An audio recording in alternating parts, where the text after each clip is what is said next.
హే viewers, welcome back. ఈరోజు the best instant gulab jamun. ఎప్పుడు చేసినా కూడా చాలా సింపుల్ ఐటమ్స్ తోటి చాలా పర్ఫెక్ట్గా, అసలు ఇది బ్రెడ్తో చేసిన గులాబ్ జామ్ అంటే కూడా ఎవరు నమ్మరు మీరు చెప్పేంత వరకు. సో అంత టేస్టీగా, అంత పర్ఫెక్ట్గా వస్తుంది.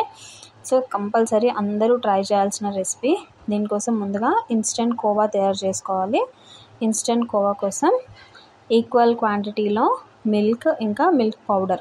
ఒక మిల్క్ పౌడర్ ఉంటే చాలు, మనం చాలా టైప్స్ ఆఫ్ స్వీట్స్ అయితే చేసుకోవచ్చు.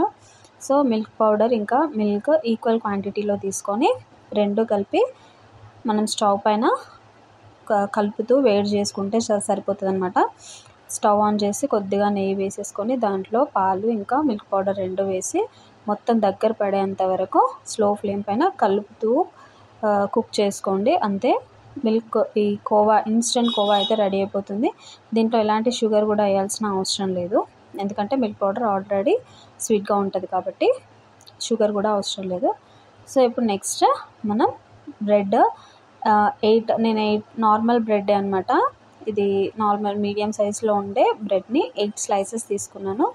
ఈ 8 స్లైసెస్ని సైడ్స్కి ఉండే హార్డ్ పార్ట్ మొత్తం కట్ చేసి ఇది మొత్తం ఇట్లా స్మాష్ చేసుకోండి.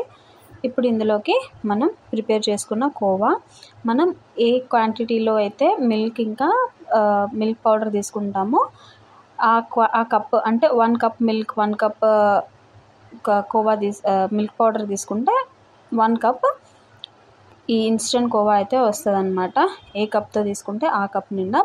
సో ఈ కోవాని మొత్తం బ్రెడ్లో వేసి ఒకసారి బాగా కలుపుకోండి.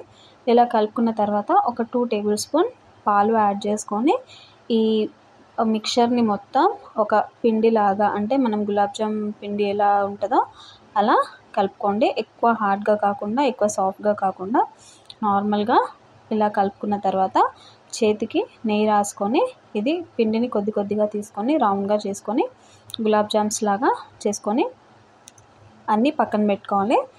ఇలా పక్కన పెట్టుకున్న తర్వాత ఇది క్రాక్స్ లేకుండా రౌండ్గా చుట్టుకోండి.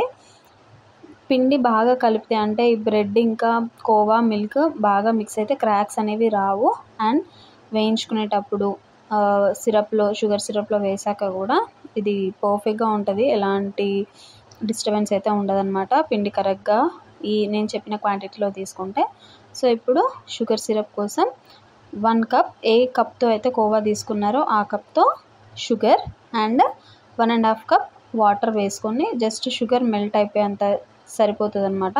షుగర్ మెల్ట్ అయిపోయిన వెంటనే తీసి పక్కన పెట్టేసి ఇప్పుడు 1 కప్ ఆయిల్ తీసుకొని అందులో మనం రెడీ చేసి పెట్టుకున్న ఈ బ్రెడ్ గులాబ్ జామ్స్ ఉన్నాయి కదా, ఇవన్నీ వేసి బాగా ఫ్లిప్ చేసుకుంటూ బాగా ఫ్రై చేసుకోండి, గోల్డెన్ కలర్ వచ్చేంత వరకు. నార్మల్గా డీప్ ఫ్రైకి అంటే ఎక్కువ ఆయిల్ వేసుకొని ఫ్రై చేసేసుకుంటే అయితే just not more than 3 minutes. 3 minutes కంటే ఎక్కువ పట్టదు. కొద్దిగా ఆయిల్లో కూడా ఫ్రై చేసుకోవచ్చు. కొంచెం టైం తీసుకున్నా కూడా ఫ్లిప్ చేసుకుంటూ అన్ని సైడ్స్లో బాగా మంచి కలర్ వచ్చేంత వరకు కలుపుకోండి. ఆయిల్ ఎక్కువ హీట్ ఉండకూడదు ఫస్ట్ థింగ్, అండ్ మీడియం ఫ్లేమ్లో ఉంటే సరిపోతుంది.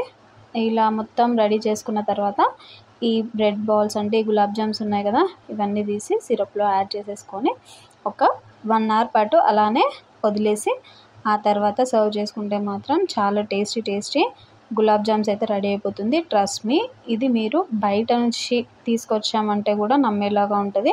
అండ్ బ్రెడ్తో చేసామంటే మాత్రం ఎవ్వరూ నమ్మరు మీరు చెప్పేంత వరకు. తప్పకుండా ట్రై చేసి ఎలా వచ్చిందో కమెంట్ చేయండి.